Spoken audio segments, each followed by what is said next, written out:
Assalamu alaikum everyone. Inshallah today I'll be talking about a very sensitive issue which all of us as a youth are facing, and that is the issue of desires and how to curb desires. बहुत से ऐसे sins हैं जिनमें बहुत से लोग involved हैं. अल्लाह ताला हम सब की हालत पे रहम फरमाए. अल्लाह ताला को वो secret sins पता है. अल्लाह ताला उन पे ऐब भी डाले रखे, पर्दा भी डाले रखे. लेकिन it is true कि बहुत से लोग उन चीज़ों में इन्वॉल्व हो चुके हैं और they are not able to find a way out, जिसकी वजह से उनकी एनर्जी भी डाउन है और उनका मोराल भी डाउन है, मोटिवेशन भी डाउन है, क्योंकि ऑब्वियसली सेंस जो है वो सोल को वीक बनाती है, स्ट्रांग नहीं बनाती. पहली बात देखिए, पहली चीज़ तो ये है कि I truly understand that sometimes it becomes really hard to resist all this stuff, especially provided that whatever we are seeing around us is full of all the opportunities to delve deep into these things, such as billboards, TV series, movies, internet पे one click पे सब कुछ है. So I totally understand that at times it becomes really hard to resist. So what to do?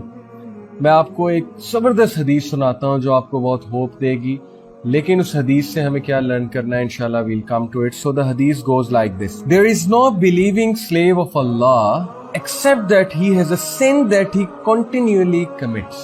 अल्लाह ताला का एक slave है जो एक सिन को continuously commit करता है, तौबा करता है, continuously commit करता है, from time to time, or a sin that he constantly does, एक ऐसा सिन जो बार बार करता है.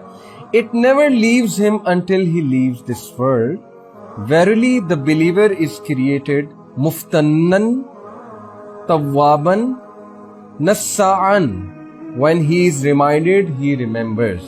क्या मतलब है इस हदीस का? बहुत खूबसूरत हदीस. सबसे पहले रसूलुल्लाह सल्लल्लाहु अलैहि वसल्लम ने फैक्ट को एक्नॉलेज किया कि हम में से बहुत से लोग एक गुनाह रिपीटेडली करते हैं, उसकी एडिक्शन हो जाती है.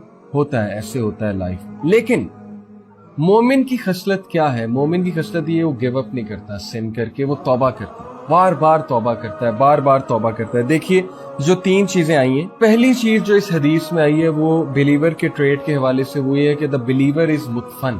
दिस मीन्स कि he will be tried and tested through severe tribulations. कुछ लोग के लिए कोई गुनाह एक ट्रिबुलेशन बन जाता है, टेस्ट बन जाता है, ट्रायल बन जाता है, और अल्लाह ताला को ये बात पता है उस टेस्ट और ट्रायल को आपने कैसे डील करना है. आपने गिव अप नहीं करना, आपने कोशिश जारी रखनी है, आपने कोशिश जारी रखनी, होपलेस नहीं होना. सेकंड चीज ये है कि अल्लाह ताला ने बिलीवर को तव्वाब बनाया है, तौबा करने वाला बनाया है. वो तौबा करता है, झपटना पलटना, पलट कर झपटना लहू गर्म रखने का है एक बहाना. अल्लामा इकबाल ने भी कहा था. वो बार बार आता है, पलट के बार बार आता है, आखिर जाए कहाँ?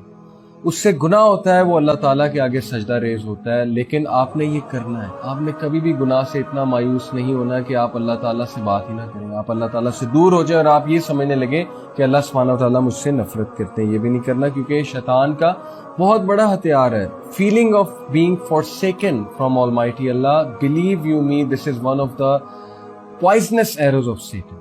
सो ये चीज हमने नहीं करनी और हमने इसमें नहीं जाना. और जो तीसरी चीज इस हदीस में आई है वो ये है कि ही इज अ नस्सा, meaning that he continuously forgets and relapses. भूल जाता है और फिर रिलैप्स करता है, क्योंकि ऑब्वियसली उसका नफ्स उस पर हावी हो जाता है. तो ये हदीस ऑप्टिमिज्म दिलाती है हमें और हमें बहुत ज्यादा होपफुल करती है और हमें अल्लाह ताला की मर्सी के हवाले से बताती है. लेकिन इसका ये मतलब नहीं कि हम गुनाह करते रहें. जब भी गुनाह हो हम इस नियत से तौबा करें कि हम आइंदा नहीं करेंगे, और हम जरूर करें. हम कभी भी होपलेस ना हो सिचुएशन से, और अल्लाह ताला जरूर हमें उस गुनाह से भी निकालेंगे. जरूर अल्लाह ताला हमें अपने मुकर्रबीन से भी जोड़ देंगे. जरूर अल्लाह ताला हमें अपने मुकर्रबीन में बना लेंगे. और एक दुआ मैं आपको बताता हूँ जिस दुआ ने पर्सनली मेरी बहुत हेल्प की है. आप अल्लाह ताला से दुआ बहुत ज्यादा कीजिए. वो दुआ ये है कि अल्लाहुम्मा हब्बिब इलैनल ईमान व ज़य्यिनहु फी कुलूबिना व कर्र इलैनल कुफ्र वल फुसूक वल इस्यान वजअलना मिनर राशिदीन. ये दुआ कुरान मजीद से डिराइव्ड है. बहुत जबरदस्त दुआ, बहुत पावरफुल दुआ है कि अल्लाह ताला नेकी करने की मुझे तौफीक अता फरमाए. मेरे सीने में, मेरे दिल में मुज़य्यन कर दीजिए नेकी को, और गुनाह से, कराहत और कुफर से اور آپ اپنی نافرمانی سے مجھے کراہت جو ہے وہ فیل کرائیے اور مجھے راشدین میں سے کر لیجیے۔ آپ ضرور یہ دعا زیادہ سے زیادہ پڑھا کیجیے اور تقوی کے حوالے سے بھی دعا کیجیے، کیونکہ مجھے پتہ ہے یوتھ کا یہ بہت بڑا ایشو ہے، اسپیشلی جن کی شادیاں نہیں ہو رہی ان کے لیے بہت مشکل ہے۔ اللہ تعالیٰ آپ کی مدد فرمائے، اللہ تعالیٰ آپ کی بہت مدد فرمائے اس مشکل وقت میں۔